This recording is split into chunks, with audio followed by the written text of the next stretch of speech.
पंच परमेष्टि भगवान। मंगलम भगवान वीरो मंगलम गौतमो गणि मंगलम कुंद कुंदाद्यो धर्मोस्तु मंगलम। सर्व मंगल मंगल्यम सर्व कल्याणकारिकम प्रधानम सर्वधर्माणां नम जयतु शासनम। बोले पंच परमेष्टि भगवान की जय। इसी मंगलमय मंगलाचरण के साथ आज के सत्र लेसन प्लान सेकंड को गति प्रदान करने के लिए मैं सम्मानित शिक्षिका पिनाक्षी मैम के लिए आमंत्रित करूंगा कि वह आज के सत्र को गति प्रदान करें। सम्मानित। धन्यवाद नीरज जी। कैसे हैं आप सब?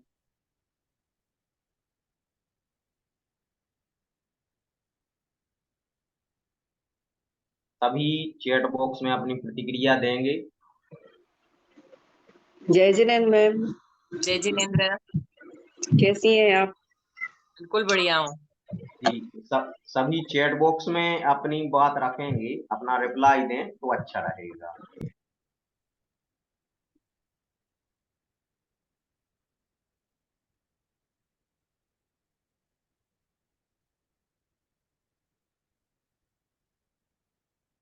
जी खुशबू जी मैं अच्छी हूँ।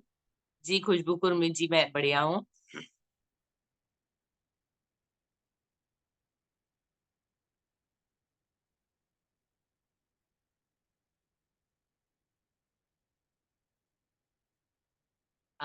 जी भारती जी नमस्ते। सुनीता जी मैं बिल्कुल ठीक हूँ।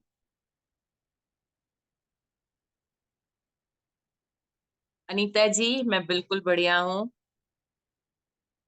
आप लोग बताइए आपका सफर कैसा रहा? एक हफ्ते मैं आप लोगों के सबके पर्सनली आपको जवाब नहीं दे पाई हूँ, लेकिन देख रही हूँ आप सब लोग बना रहे हैं। पहले एक दो दिन शायद मैंने कुछ गलतियां थी मैंने ठीक की थी, बट आप लोग अच्छा काम कर रहे हैं। कैसा लगा आपको पाठ्य योजना बना के? अनुभव कैसा रहा आप लोगों का?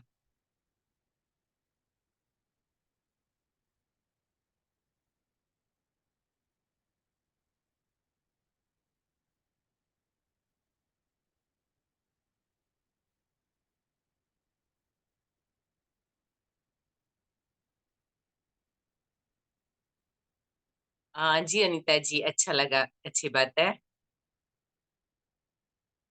कक्षा में कोई बदलाव देखा आप लोगों ने? आपके मतलब जैसे जो प्लानिंग होती है उसके बाद आप जो काम करते हो बिना प्लानिंग के करते थे, आपके पढ़ाने में आपको अपने आप में कुछ अंतर लगा?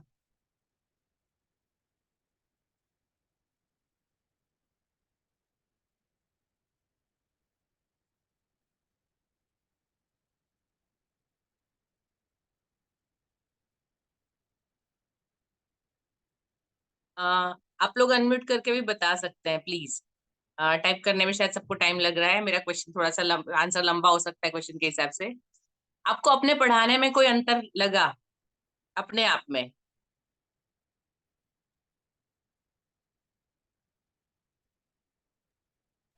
जी, मैं सरोज मैम, सुनीता मैम, आप बताओ। क्रम से सभी बताएंगे। हाँ मैम, बदलाव लगा है। लेसन प्लान से यह हुआ कि हमें पहले से उस टॉपिक के बारे में पता चलने लगा। जैसे उद्देश्य, पहले हमें उद्देश्य का पता नहीं रहता था, यानी पाठ पढ़ाते थे लेकिन उसका उद्देश्य उतना समझ में नहीं आता था। लेकिन जब पाठ्य योजना बनाई तो उसका उद्देश्य और बच्चों का पूर्व ज्ञान, कि बच्चों को क्या पूर्व ज्ञान है यह समझ में आया, और पाठ्य सामग्री इसके लिए हमें क्या क्या चाहिए पड़ता है। जी, सामग्री पता हो तो हम तैयारी करके जा सकते हैं कक्षा में। जी मैम। जी जी सुनीता जी धन्यवाद। जी सरोज जी।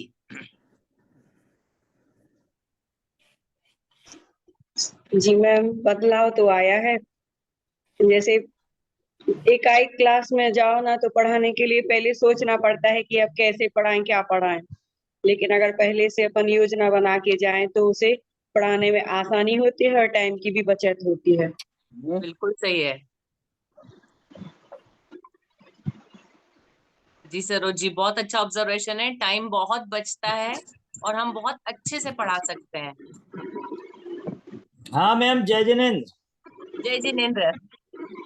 हाँ हाँ, हमें भी फर्क पड़ा है। हम भी नहीं जानते थे ऐसा कि इसका, हमें खुद अंदर से संतुष्टि मिली।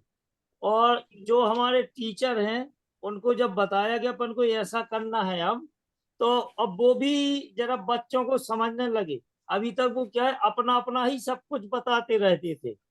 अब इससे ये हुआ है उनको समझाने से पाठ योजना, कि हाँ हमें बच्चों के की तरफ भी देखना है, बच्चा जी कैसा महसूस करते हैं।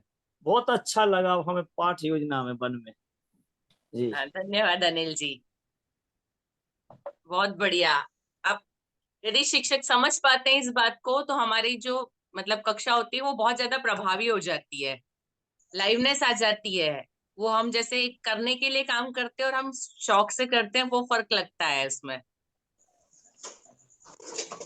जी खुशबू कुर्मी जी, आप लिख रही हैं।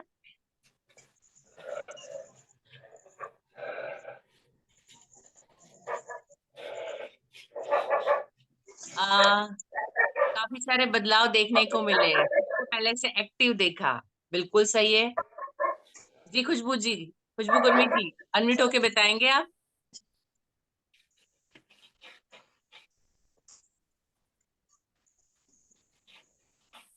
नमस्ते मैम। नमस्ते। यदि मैम हम पाठ योजना बनाते हैं तो हमें इसका पता भी रहता है कि हमें आज क्या पढ़ाना है, और TLM वगैरह भी उसका यूज कर सकते हैं। और ये भी देखा है कि बच्चों को, सब बच्चे ध्यान से भी सुनते हैं। कोई भी चीज यदि बताते हैं, उनसे पूर्व ज्ञान के बारे में पूछते हैं, उनसे क्या क्या पता है उनको, तो उनको भी अच्छा लगता है कि मैम ने हमसे कुछ पूछा है पहले पढ़ाने के पहले। जी जी, बच्चों को लगता है कि हमको इम्पोर्टेंस दिया गया है। जी मैम। जी बिल्कुल सही बात है। पार्वती जी।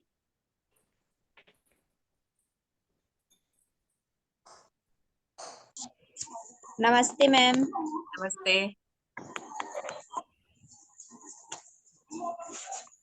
पाठ योजना से हमें काफी सुधार देखने को मिला अपनी क्लास में, और बच्चे भी बोलने लगते मैम कि पाठ योजना बनाते तो उसमें उनको भी पता रहता है कि उसके बारे में क्या पूछने वाली हैं हम मैम। अब कैसे? पाठ पढ़ाते तो जैसे हम लोग पहले कहानी सिखाया करते थे, तो कहानी का भी उद्देश्य पूछ लेते थे बच्चों से मतलब उसमें क्या शीर्षक निकलता है, हाँ तो जी। बच्चे पढ़ के पहले से ही बता देते मैम कि इसका उद्देश्य ये आएगा। अरे वाह, बढ़िया पार्वती जी। अनीता जैन। जय जिनेन्द्र मैम। जय जिनेन्द्र। अब पाठ योजना से ये हो गया मैम कि हम सबसे पहले हम स्वयं ही पूरे कॉन्फिडेंस से क्लास में जाते हैं, जी सही और बात है। जिससे हमें ये नहीं रहता कि बच्चे कुछ पूछे तो हम ना बता पाए, या कोई प्रॉब्लम है तो उसको हम शेयर कर लेते हैं पूरी तरह से, मतलब कॉन्फिडेंस से जाते हैं क्लास में। जी तैयारी होती है तो अपने आप हाँ कॉन्फिडेंस आ जाता है। हाँ। जी और बिल्कुल बच्चों सही में बात। तो बदलाव दिखता है। जी, आपका कॉन्फिडेंस बच्चों में भी दिखाई देगा। हाँ। जी। खुशबू उपाध्याय जी।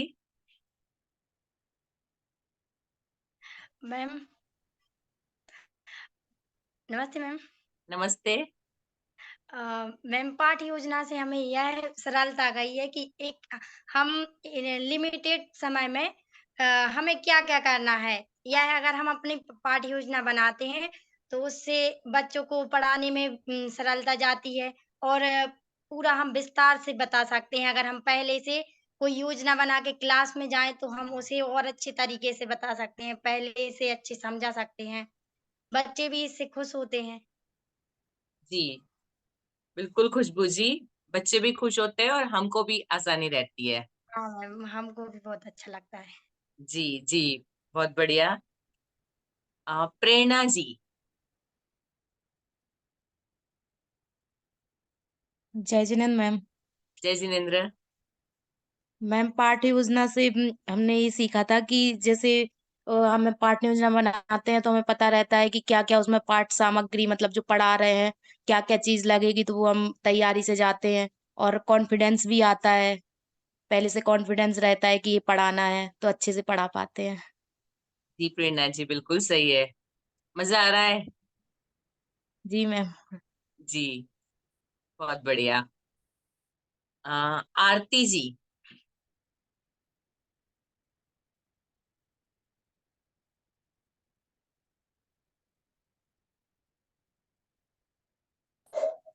नमस्ते मैम। नमस्ते। यस। जी आरती जी, पाठ योजना बनाने से आपको क्या फर्क महसूस हुआ अपनी कक्षा में? पाठ्य योजना बनाने से मैम पढ़ाना थोड़ी इजी हो गया और बच्चों को भी समझ में आने लगा। अच्छी बात है, बहुत बढ़िया। आ,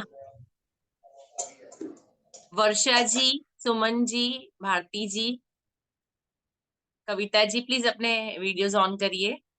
वर्षा जी, आप हमको जवाब देंगे?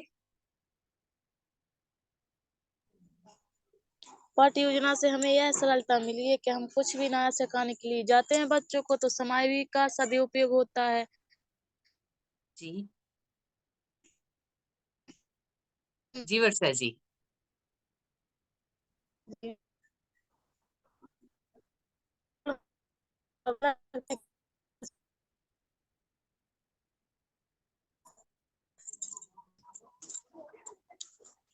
वर्षा जी, थोड़ी सी आवाज कट रही है। अभी भी नहीं आ रही है आवाज? अब आ रही है। जी बोल रहे थे मैम कि जैसे कुछ बच्चों को पढ़ाओ समय के अनुसार ही पढ़ाओ और समय के साथ उपयोग होता है बच्चों के लिए। जी कुछ कंपटीशन में पढ़ा उनको हौसला बढ़ता है, उनको अगले दिन पढ़ाया और कल फिर बोलते हैं कि मैंने ऐसा पढ़ाया था, आज फिर पढ़ा गया। सब बहुत मजा आता है खेल खेल में पढ़ाने में, अच्छा लगता है उनको। बढ़िया, बहुत बढ़िया वर्षा जी। जी सुमन जी।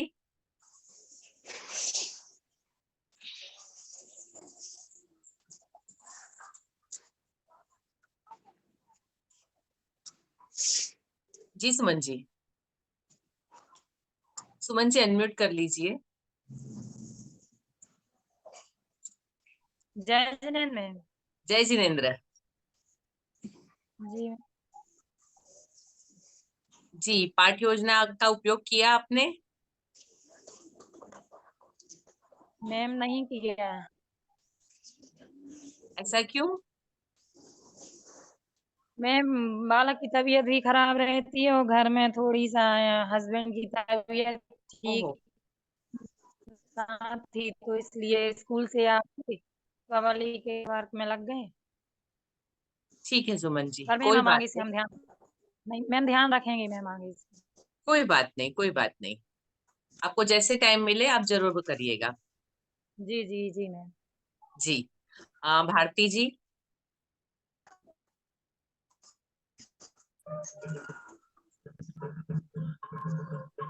नमस्ते मैम। नमस्ते। नमस्ते मैम। मैंने पाठ्य योजना से ये सीखा है कि हमें कक्षा में जाने से पहले पाठ्य योजना बनानी चाहिए और कोई भी कार्य करने से पहले योजना बनानी चाहिए, क्योंकि योजनाबद्ध कार्य हमेशा सफल होता है। और पाठ्य योजना से पूर्व ज्ञान पर भी विशेष ध्यान दिया कि बच्चों को पूर्व ज्ञान कितना है, फिर इसके बाद पाठ पढ़ाया। जी, आपको पढ़ाने में क्या फर्क लगा? फर्क बहुत अच्छा फर्क लगा मुझे, बच्चों में बदलाव देखा है। ठीक है, अच्छी बात है भारती जी। कविता जी।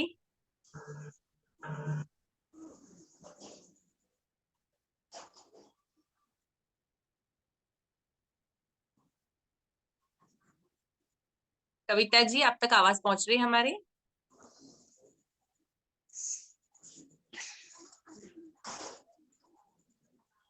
रामेश्वर जी जुड़ चुके हैं। रामेश्वर जी, आपने पाठ्य योजना का उपयोग किया? जी मैम। कैसा लगा आपको? पाठ योजना में मैम सही है, अच्छी है। जो कुछ पढ़ाना है बच्चों को पहले से पढ़ाना, लिख के ले जाना चाहिए, उन्हें पढ़ाना चाहिए, उसके बारे में बताना चाहिए। जी, अपनी कक्षा में फर्क दिखा आपको? हाँ चलिए, अच्छी बात है। ठीक है। रजनीश जी, आपको लग रहा है जब शिक्षक पाठ्य योजना बनाते हैं तो कक्षा में कोई फर्क आया? मैडम शिक्षक पाठ योजना बनाते ही नहीं है। मुझे तो अभी अब सब वो हम आपको बता दें कैसे नहीं बनाते। पाठ योजना बनाने का सीधा सा मतलब ये है कि आपके दिमाग में पाठ पढ़ाने से पहले वो पाठ अंदर घुस जाना चाहिए। आपको उसके बारे में योजना बनाना चाहिए, आपको उसका TLM तैयार करना चाहिए, आपको उसके बारे में पता होना चाहिए हमको कल क्या पढ़ाना है, ये पाठ को हमको कैसे समझाना है, ये कब खत्म होगा, इसका बच्चे अपने दैनिक जीवन में कैसे उपयोग करेंगे, इससे कौन कौन से क्वेश्चन निकल के आएंगे, इसका परीक्षा में वो कैसे जवाब देंगे, ये सब आना चाहिए। और ये सब जब तक टीचरों में नहीं आएगा, जब तक उनको ये मन में नहीं लगेगा कि कल ये काम करना हमको, तो वो दिमाग में उनको एक जैसा हमको एक जुनून होता कि ये काम हमको कल करना, तो हम उसको मन में एक सोचते रहते हैं और हमारी बातों में, हमारे हाव भाव में, हर चीज में वो आती निकल के। अभी जो टीचरों ने जवाब दिए, हम कहा बहुत परिवर्तन आया, ऐसा हुआ वैसा हुआ, कुछ नहीं हुआ मैम। अभी वो चीज बोला नहीं है कोई ने जो चीज बोलना चाहिए था। सॉरी मैम अगर मैंने कुछ ज्यादा कह दिया हो, रजनीश लेकिन जी, हमें कुछ ऐसा नहीं आपने लगा। जो महसूस किया आप बता रहे हैं। जी जी, रजनीश जी, आपकी बात बिल्कुल सही है। आप सबने देखा होगा जब बच्चों को पिकनिक जाना होता है, यदि सुबह पिकनिक 5 बजे जाना है तो बच्चा सारी रात सो ही नहीं पाता है उस जाने की खुशी में, है ना? वही उमंग हम में होनी चाहिए करने के लिए। मैंने किसी किताब में पढ़ा था, जो सफल लोग होते हैं वो क्या करते हैं, वो रात को सोने से पहले अगले दिन की प्लानिंग पूरी लिखकर सोते हैं। उनको अगले दिन किस समय क्या करना है उसकी तैयारी वो लोग करके सोते हैं। और जो इंसान यदि इतना कर लेता है, आप सिर्फ 2 दिन के लिए करके देखिए, आप पूरे दिन की प्लानिंग नहीं, सिर्फ स्कूल के 2-3 पीरियड की प्लानिंग करके देखिए कि कल मुझे इस क्लास में ये काम करना है, उसके लिए मुझे इसकी जरूरत।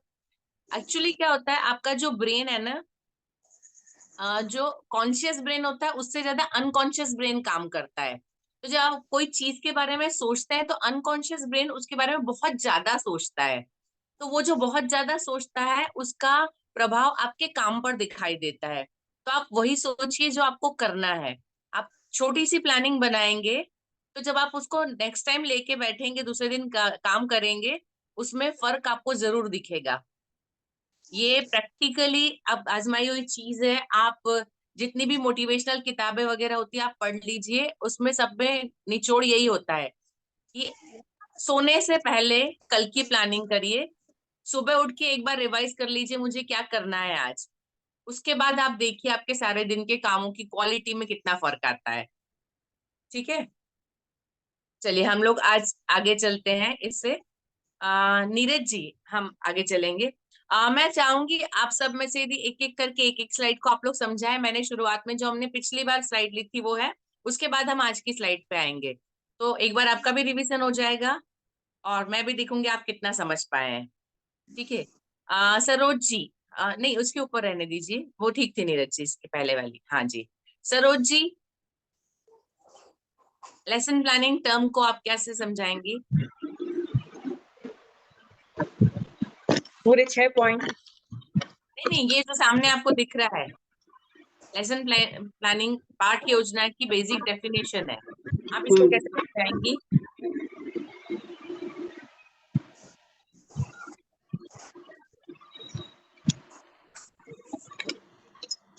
इसमें मैम ये रहता है कि सबसे पहले पाठ को समझाना, मतलब जैसे कम समय में उसको अच्छी तरीके से उसको बताना कि इस पाठ में है क्या।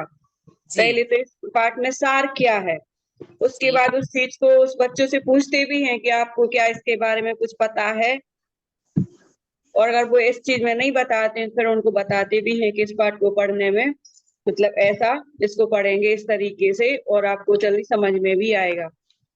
पाठ योजना की परिभाषा जो सामने लिखी, आप उसको अपने शब्दों में कैसे समझाएंगे कि पाठ योजना क्या है?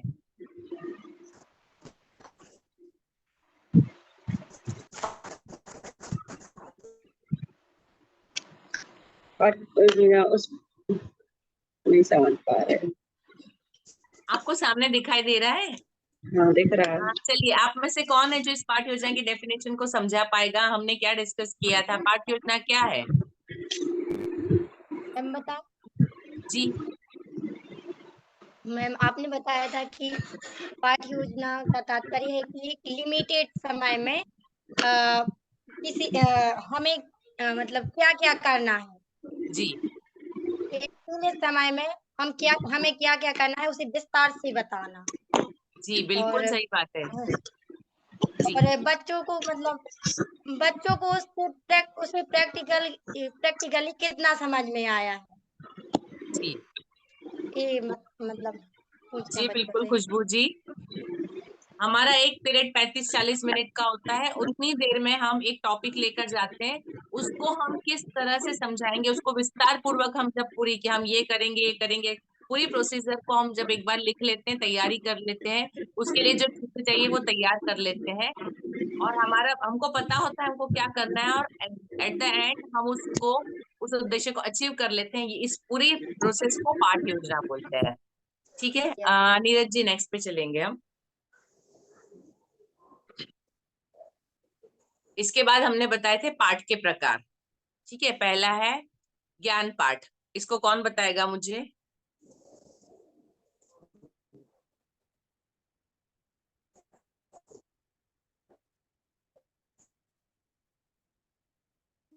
कोई भी जल्दी से बता दीजिए, कौन बताएगा?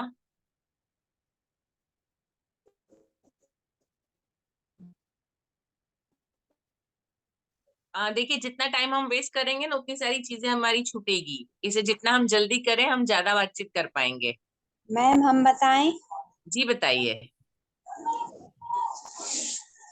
इसमें ज्ञान पाठ है, मतलब पहला पॉइंट आएगा, उसमें लिखना भी हो सकता, बोलना हो सकता, और अदर जानकारी भी हो सकती जिसमें मतलब जो बच्चों को आती हो। सिर्फ बच्चों को आती हो नहीं, जो बच्चों को हम देते हैं। हाँ उसी में से ना मैम। जी, ज्ञान पाठ मतलब जब हम किसी लेसन को पढ़ाते हैं और हम बच्चों को जानकारी देते हैं, किसी हाँ चीज के बारे में बताते हैं। मैंने बहुत सारे एग्जांपल बताए थे, मैप से बताया था कि ये जगह है, हम बच्चों को बता देते हैं कि हम जिस देश में रहते हैं उसको हम भारत कहते हैं। ठीक है, ये सिर्फ नॉलेज है, भारत है, क्यों है, किस तरह से है, हम कहानी सुना सकते हैं, लेकिन ये सीधी सी बात है, हम नॉलेज बता देते हैं कि हम भारत में रहते हैं, हमारे पास में पाकिस्तान है, चाइना है, भूटान है। ठीक है, ये नॉलेज है। जी ठीक है जी, नेक्स्ट पे चलेंगे।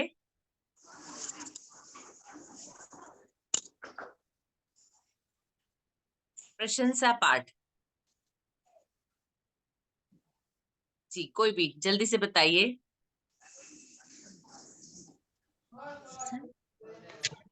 हाँ मैम, प्रशंसा में ऐसे किया था हमने कि जी एक एक बच्चे को खड़ा करके जैसे उससे कहा कि बोर्ड के पास जाइए और चौक लेके आप अपने मन से कुछ लिखिए।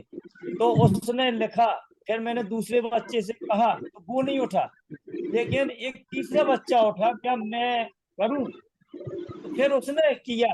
उसकी जब हमने प्रशंसा की दूसरे बच्चे की, तो फिर उसको लगा कि हमें भी कुछ करना है, फिर वो जी अनिल जी। हेलो मैम, जी जी फर्क पड़ा था कि उनको भी अच्छा लगा, फिर और बच्चों को भी। जी। जो बीच वाला था ना वो बैठ गया था, जो नर्वस था। हाँ तो हमने जी तीसरे बच्चे की प्रशंसा की, तब वो फिर जी मतलब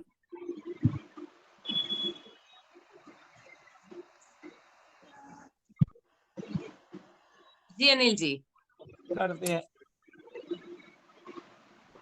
हाँ, वो फिर अपने आप ही सुबह से कहने लगते, सर हमको इसमें नहीं लिखना है, आज हम अपना नाम सीख के आए हैं। तो हमें बहुत अच्छा लगा जब छोटे बच्चों ने ऐसा कहा। जी जी। ये फर्क इस पड़ा। पार्ट में बच्चे खुद इंटरेस्ट लेते हैं, उनको मजा आता है, वो पार्ट प्रशंसा पार्ट हो जाता है। बिल्कुल सही है जी अनिल जी, धन्यवाद। नीरज जी नेक्स्ट पे चलेंगे।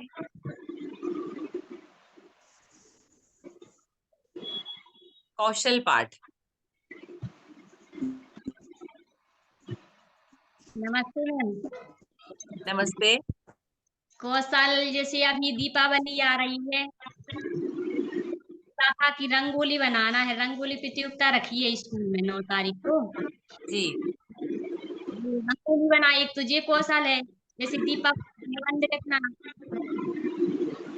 जी निबंध प्रतियोगिता भी करवा सकती हैं बच्चों की। जी जी जी जी सुनीता जी, बच्चे जिस काम को अपने आप करते हैं वो उनका कौशल है। तो जब हम कोई चीज पढ़ाते हैं और जब हमारा पाठ इस लेवल पे पहुंचता है कि हम बच्चों से कुछ करवाते हैं, हमने जो सिखाया है उसको जब बच्चे खुद करके बताते हैं, तो हमारा पाठ कौशल पाठ में बदल जाता है। जी। जी नेक्स्ट पे चलेंगे।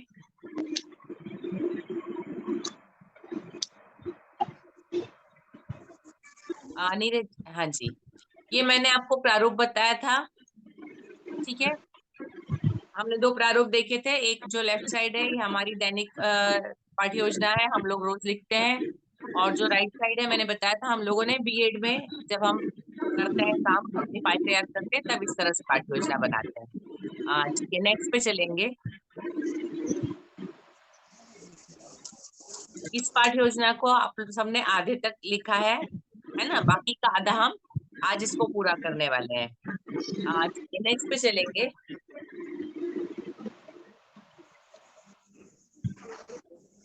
जी, उद्देश्य, पाठ्य योजना के उद्देश्य के बारे में कौन बताएगा?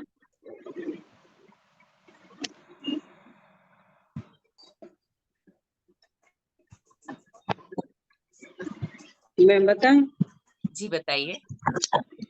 पाठ का उद्देश्य ये होना चाहिए कि बच्चों को बोलना पढ़ना सीखना चाहिए, जवाब देना आना चाहिए। जी, पाठ्य योजना का उद्देश्य ये होता है कि हम जो पाठ पढ़ाने वाले हैं, हाँ, उन्हें वो बोलना पढ़ाने आना के चाहिए। बाद बच्चों में क्या फर्क आएगा, क्या अंतर आएगा, बच्चे क्या सीखेंगे नया, ठीक है। जब हम इसको जान लेते हैं, ये हमारा पाठ्य योजना का उद्देश्य होता है, ठीक है। जी नेक्स्ट पे चलेंगे।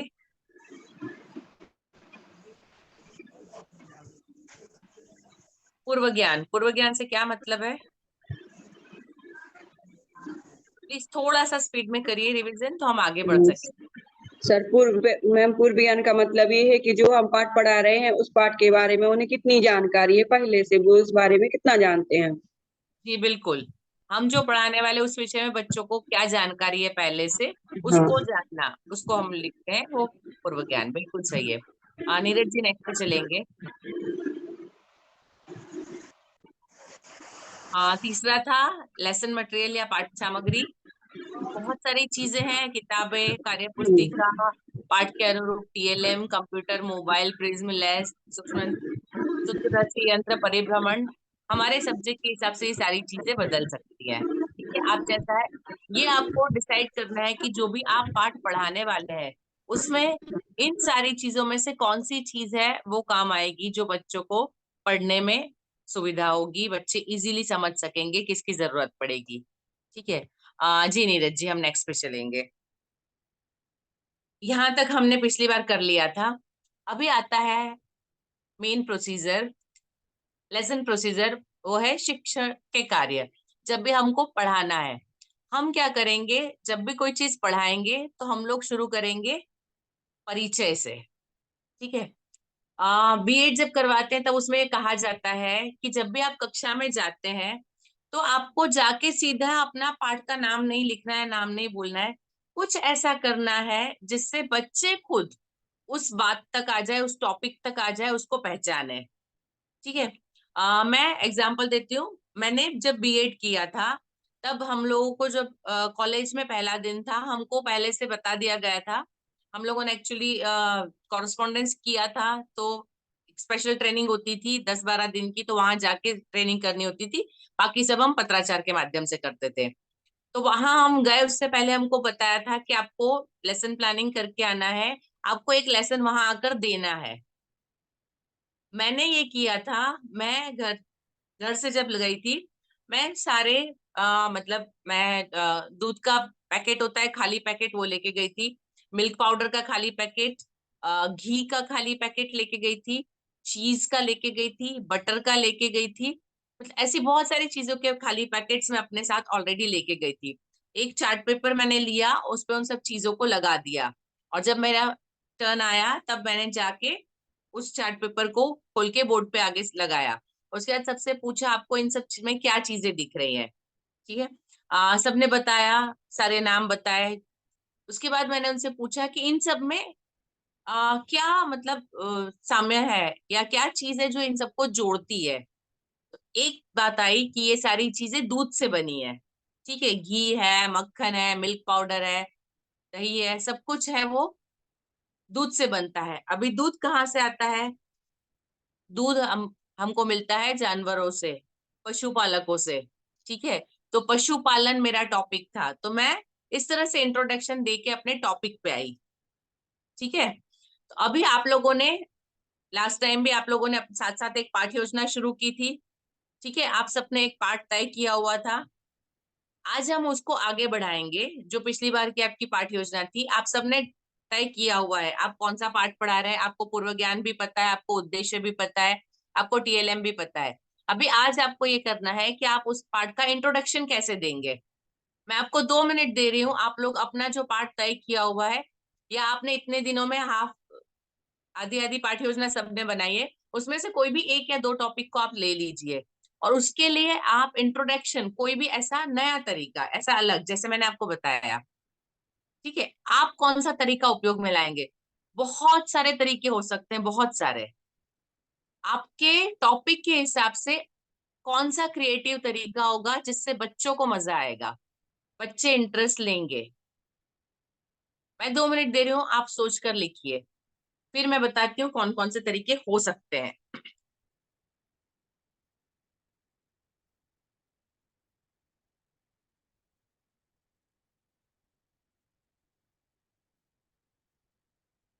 आप लोग प्लीज आगे का वो कॉपी करने के लिए डिस्टर्ब मत होइए। मैं पूरी पीडीएफ शेयर करूंगी, आप लोग उसको बाद में आराम से लिख सकते हैं। आप अभी अपने टॉपिक का इंट्रोडक्शन कैसे देंगे वो सोचिए, कुछ क्रिएटिव, कुछ नया, जिससे बच्चों को मजा आए।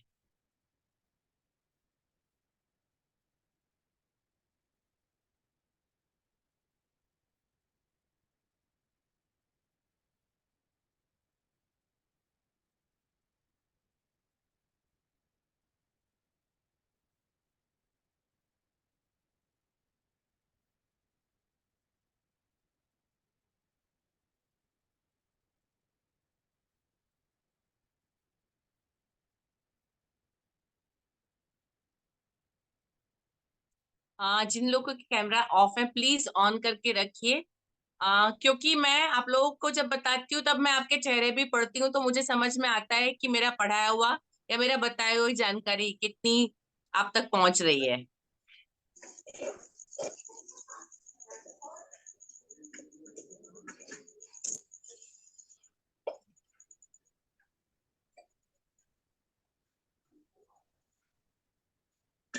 आप में से किसी का हो गया तैयार?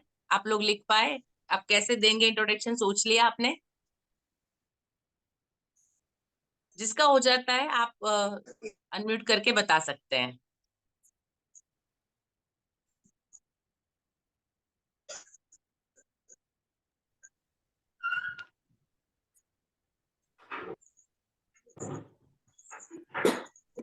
हाँ मैम, जी। जैसे हमने अलंकार का लिया था, तो अलंकार में सबसे पहले उनको परिचय देंगे कि अलंकार का शाब्दिक अर्थ क्या होगा, उनका आभूषण, गहना, और किस प्रकार से काव्य में सौंदर्यता लाते हैं, तो इन सब चीजों का परिचय पहले दे देंगे तो उनको समझ में आ जाएगा। अनीता जी, इसको आप और भी क्रिएटिव कर सकती है। आपका टॉपिक बहुत अच्छा है, इसका इंट्रोडक्शन बहुत क्रिएटिव हो सकता है। थोड़ा सा सोचिए, फिर मैं आपको बताती जिस हूँ। प्रकार से हम जैसे हम बताएंगे कि गहने पहनने से जैसे नारियों का जी सौंदर्य बढ़ता है, जी उसी प्रकार से हम यदि काव्य में सौंदर्यता लाना है तो अलंकार की उपयोगिता बहुत आवश्यकता है। ये बहुत इस बढ़िया प्रकार से अनीता उन्हें जी, जानकारी दी। बहुत बढ़िया अनीता जी। पता है, मैं इसमें बहुत सारी चीजें कर सकती हूँ। मैं ये कर सकती हाँ हूँ, मैम। एक मतलब न्यूज़पेपर के अंदर बहुत सारे फोटोग्राफ्स आते रहते हैं। मैं उसमें से एक फोटोग्राफ ऐसा सिलेक्ट कर सकती हूँ कि जिसमें कोई किसी महिला का फोटो है जिसमें गहने नहीं पहने, और कोई एक ऐसा फोटो सिलेक्ट कर सकती हूँ जिसमें बहुत सारे गहने पहने हुए हो सकता है सेम पर्सन, हमको सेम हीरोइन भी के फोटो भी मिल जाए या अलग अलग लोगों के। और मैं उसको एक चार्ट पेपर पे लगा के क्लास में लेकर जाऊंगी और उसमें उसको खोल के दिखाऊंगी बच्चों को कि इसमें से आपको ज्यादा सुंदर कौन लग रही है, क्यों लग रही है। बच्चों से आंसर मिलेगा क्योंकि वो तैयार हुई है, बच्चे बताएंगे उसने बहुत कुछ पहना है। ठीक है, तब हम अपने टॉपिक पे आ सकते हैं। ठीक है, आई होप बाकी लोगों को भी थोड़ा सा आइडिया आ गया कैसे आपको सोचना है। अनीता जी सही है, अग्री आप मुझसे? हाँ मैम, मैम एग्री है। जी धन्यवाद। मैम अभी मैं कौन बताऊं? बता रहे हैं? मैम मैं बताऊं, थोड़ी मैंने कोशिश जी की है। खुशबू उपाध्याय जी। मैम जैसे हमने बच्चों को फलों और सब्जियों के नाम सिखाए थे, जी तो उसमें हम अगर बच्चों को टॉयज के माध्यम से, जैसे कोई भी फल है, एप्पल है, मैंगो है, अगर उसे टॉयज के माध्यम, अगर उनको ओरल तरीके से बताएंगे तो उनको नहीं आएगा समझ में, ज्यादा वो ध्यान भी नहीं देंगे। और अगर हम जैसे खेल बच्चों का रहता है जो खेलने का, उस हाँ जी बताएं उनको, तो उसे उन्हें और ज्यादा मजा भी आएगा और वो बहुत अच्छे तरीके से सुनते भी हैं। और अगर हम टेलीविजन पर चित्र दिखाकर समझाए तो वो उसे बहुत अच्छे तरीके से सुनेंगी और मजा भी आएगा उनको। हमने ज्यादा नहीं पढ़ने में किया है। जी जी खुशबू जी, बिल्कुल बढ़िया, बहुत बढ़िया तरीका बताया आपने, बिल्कुल सही है। प्रैक्टिकल चीजें देखेंगे, आप बच्चे अपने सामने वीडियो देखेंगे तो ज्यादा अच्छे से समझेंगे। हम इस तरह से इंट्रोडक्शन दे सकते हैं, खिलौनों के सारे फल या सब्जियां ले जा सकते हैं, या उनके पिक्चर्स या उसकी कविता कोई पोयम है उसकी, तो वो दिखा के हम उसके बारे में बता सकते हैं। हाँ मैम, जी जी मैम। बिल्कुल। चलिए, अभी कौन बता रहा है?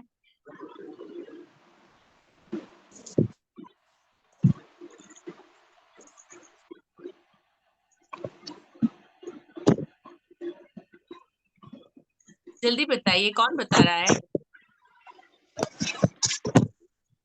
जी मैम, हम बोले। सरोज जी। हाँ मैम, जैसे हमने एक टॉपिक लिया, बुद्धि बलात् बुद्धि विशेष, बल से बुद्धि श्रेष्ठ होती है। तो जी जो जी किताब में चित्र बना रहता है उसे सबसे पहले दिखाना, चित्र ठीक है। बना रहता है उसे सबसे पहले जी दिखाना कि इसमें आपको क्या दिख रहा है, बिल्कुल इसके बढ़िया। बारे में आप जानते हैं। जी फिर बताएंगे कि आज हम इसकी कहानी पढ़ेंगे कि कैसे बल को बुद्धि से जीता जा सकता है। जी जो उसमें एक कहानी आई है उसको कि एक स्त्री ने कैसे शेर को मार भगाया। जी हाँ, तो इस जी तरह से सरोज जी, उसको जी दिखा सरोज के। जी। हाँ, यहाँ पे हम एक और चीज कर सकते हैं, बच्चों को ऐसी कोई दूसरी कहानी जो पहले से पता हो, हाँ हाँ, उस कहानी के बारे में उनसे पूछ के यदि वो पूछ कहानी सकते पहले हैं। सुना हाँ, ये सकते भी हैं। हमने लिखा तो है मैम इसमें। क्या आपने शेर और खरगोश की कहानी सुनी है? अगर सुनी है तो बताओ, उसी से संबंधित आज कहानी अपन दूसरी पढ़ेंगे। जी बिल्कुल बढ़िया, बहुत बढ़िया। जी, अब कौन बता रहा है?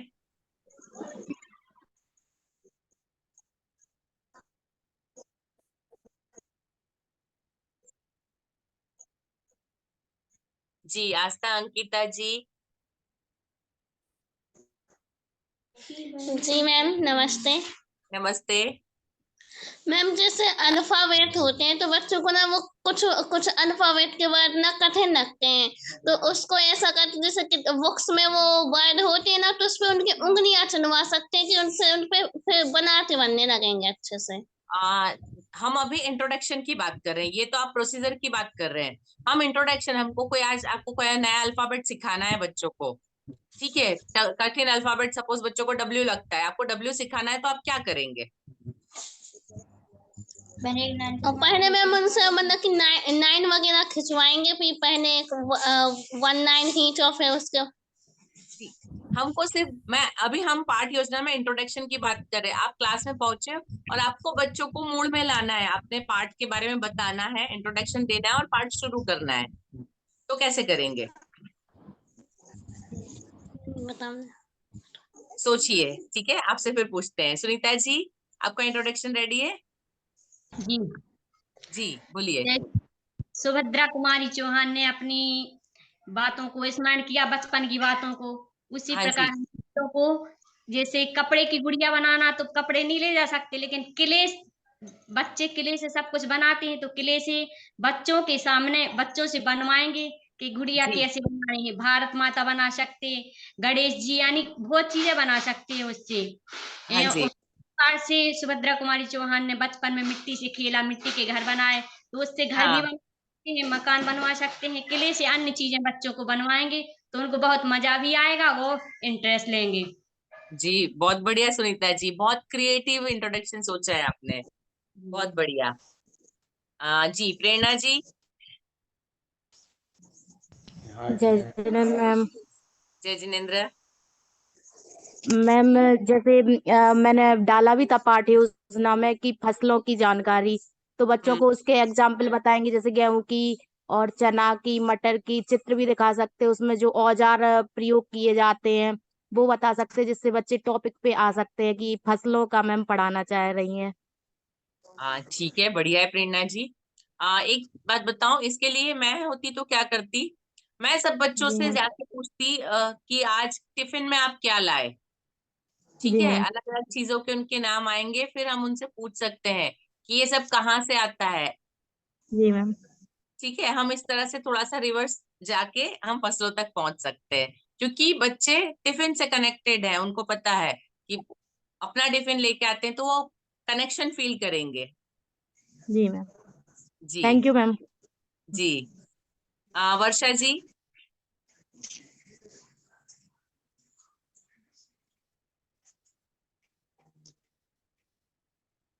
जी वर्षा जी, आप इंट्रोडक्शन कैसे देंगे?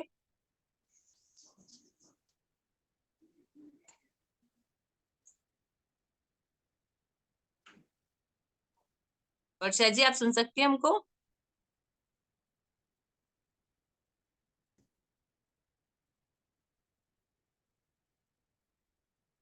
शायद हमारी आवाज नहीं पहुंच रही है।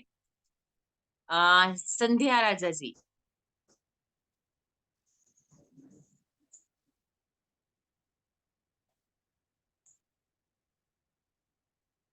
संध्या जी।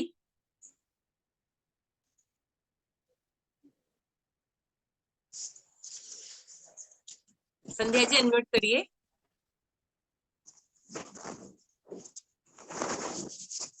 नीरज जी, उनको रिक्वेस्ट डाल दीजिए अनम्यूट के लिए। जी संध्या जी, आपके पास रिक्वेस्ट जा चुकी है, आप टच कर लें, आप अनम्यूट हो जाएंगे।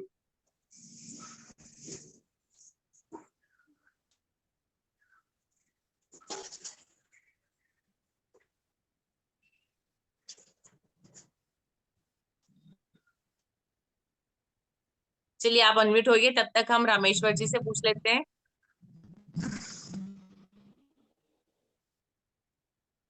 जी रामेश्वर जी, आप इंट्रोडक्शन कैसे देंगे अपने टॉपिक का? इंटरनेट से ऐसे देंगे मैम कि मतलब उसके बारे में बच्चों को बताएंगे इस अध्याय में क्या है क्या नहीं है इसमें, उसके कैसे, बारे आप में टॉपिक क्या लिया है आपने? जैसे कोई कार्बन वाला अध्याय है, कार्बन पढ़ाने वाले ग्रेफाइट जी। साइंस में, जी। उसमें तो बताएंगे बच्चों को कार्बन कैसा होता है, कार्बन के कहाँ से लक्षण आते हैं, कहाँ से कण आते हैं, उनके बारे में बताएंगे मैम। आप इंट्रोडक्शन कैसे देंगे? जैसे कार्बन में कितने है, चार संरचनाएं पाई जाती हैं, कार्बन संयोजकता होती है। इसके बाद बच्चे समझेंगे। आप इंट्रोडक्शन कैसे देंगे? आपकी क्लास में क्या चीज है कार्बन जिसमें प्रेजेंट है? अच्छा, जैसे मिट्टी, मिट्टी पाएंगे कि इसमें कार्बन कित कहाँ पाया जाता है, मिट्टी से चुंबक के माध्यम से कार्बन कहाँ निकलता है, जैसे हाँ प्रैक्टिकल रामेश्वर जी, करके आपके बच्चों के हाथ में पेंसिल है? हाँ, उसमें से भी दिखा देंगे, कार्बन जी इसमें भी होता है। हाँ, आप बच्चों से ये करवा सकते हैं, उनको बता सकते हैं, आप निकालिए अपनी पेंसिल, निकालिए पेंसिल के अंदर जो ब्लैक पार्ट है उनको बोलिए उसको हाथ हाँ। पर लगाइए, उनकी उंगलियों पर काला आएगा। उनको बताइए कि आपके हाथ पे ये जो चीज लगी है ब्लैक है, ये ग्रेफाइट हाँ। है, और ये क्योंकि छूने से हाथ पर आ गया, ठीक है, तो आप इसका बॉन्ड कितना कमजोर है बता सकते हैं, और यही इसका गुण है, क्योंकि इसका बॉन्ड कमजोर है इसलिए हम उससे लिख सकते हैं, यदि वो मजबूत होता तो हम लिख नहीं पाते। ठीक है, आप फिर इस तरह से आप इंट्रोडक्शन देके आगे बढ़ सकते हैं और उसकी डिटेल सिखा सकते हैं। ठीक है, अभी कौन बाकी है? सुमन जी, संध्या जी, आप अनम्यूट कर पाए?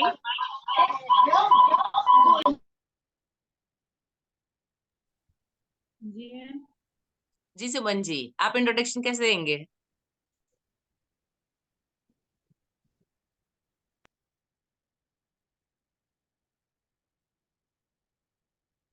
मैम जैसे सबसे छोटे बच्चे हैं यूकेजी क्लास के, तो जैसे अपन को सम्स पढ़ाना है हाँ तो अपन ऐसा पढ़ाएंगे जैसे आपके पास फिंगर लेके पढ़ाएंगे, जैसे अपने फिंगर है, जी और जैसे 10 रुपए का यूज किया कि 10 रुपए हमारे पास है और 2 रुपए हमने और दे दिए, जी मतलब मौखिक ओरल में बताएंगे पहले तो जी जाके, बिल्कुल डायरेक्ट नहीं बोर्ड पे करवाएंगे, पहले जी ओरल में बताएंगे कि इतने आपके पास इतने हैं और हमने 2 रुपए। जी जी सुमन जी, बहुत बढ़िया, बिल्कुल सही तरीका है। हम उनके पास जो भी चीजें हैं उनको भी कम ज्यादा करके हम बता सकते हैं। बिल्कुल बढ़िया। अभी कौन बाकी है बताने में? भारती जी, आई थिंक आप बाकी है। जी मैम, जी मेरा टॉपिक है यातायात के साधन। जी मैम हाँ, जी जी जी, यातायात के साधन, बोलिए आगे, कैसे हाँ बताएंगे आप? बच्चों को बताएंगे कि एक जगह से दूसरी जगह पर जाने के लिए हम किसका उपयोग करते हैं, कैसे जाते हैं, एक स्थान से दूसरे स्थान पर जाने के लिए किसका उपयोग करते हैं। जी, आप इंट्रोडक्शन बहुत सारे तरीके से दे सकते हैं। भारती जी, आप बच्चों से पूछ सकते हैं आप स्कूल कैसे आए, क्योंकि हर बच्चा अलग अलग तरीके से आता होगा। कोई हाँ स्कूटर पे बैठ के आता होगा, कोई रिक्शा में आता होगा, कोई बस में आता होगा, है ना? जी मैम, जी मैम, तो हम उनसे पूछ सकते हैं आप घर से यहाँ कैसे आए। हम उनसे पूछ सकते हैं दिवाली की छुट्टी आने वाली, आप कहाँ जाने वाले हैं, कैसे जाएंगे।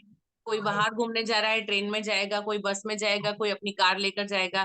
फिर आप बता सकते हैं कि ये सारे साधन जो हमको मदद करते हैं एक जगह से दूसरे जगह पहुंचाने में, वो यातायात के साधन है, और आज हम उसके बारे में पढ़ने वाले हैं।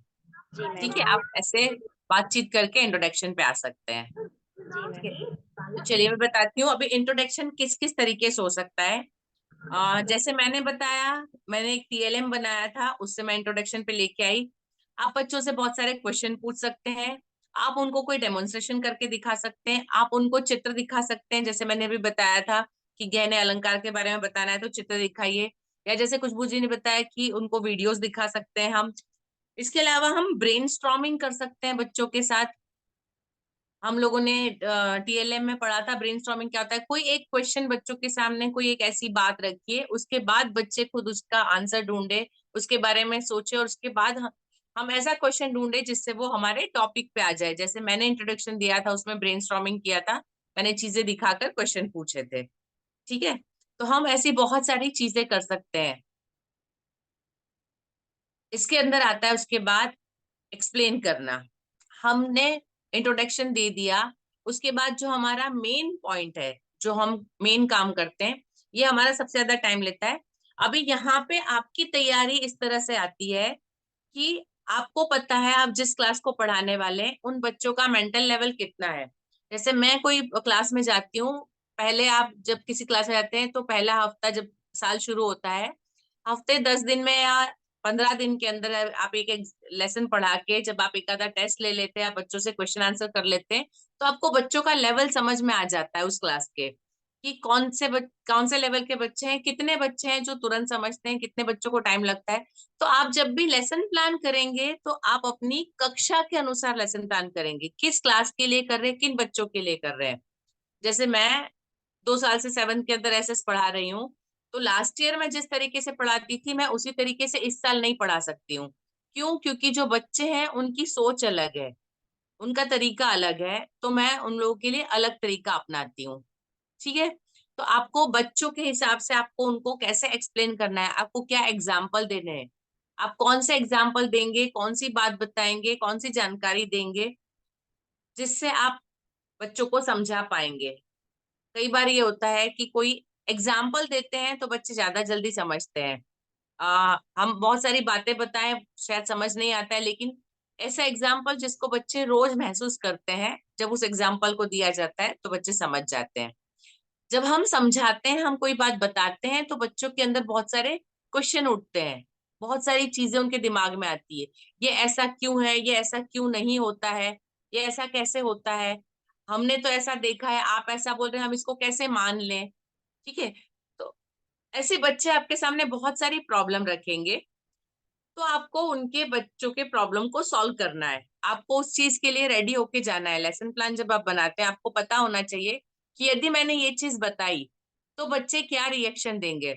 मैं एसएस का लेसन पढ़ा रही थी, एसएस में हम लोगों ने प्लेनेट सिस्टम सौरमंडल के बारे में पढ़ा रही थी। सौरमंडल के बारे में बताया, तब उनको बताया कि बहुत सारे स्टार, सन एक स्टार है और बहुत सारे स्टार हमारे आसपास भी है। ठीक है, तो एक बच्चा मुझसे खड़ा होके पूछता है कि मैडम मैंने ध्रुव तारे के बारे में सुना है, आप मुझे उसके बारे में बताइए। मैंने उससे थोड़ी बहुत बातें बताई, लेकिन मुझे लगा वो सेटिस्फाइड नहीं है, मुझे लेसन आगे चलाना था, दूसरे बच्चे दूसरे क्वेश्चन पूछ रहे थे, तो मैं उसके जवाब नहीं दे पाई और बेल बज गई।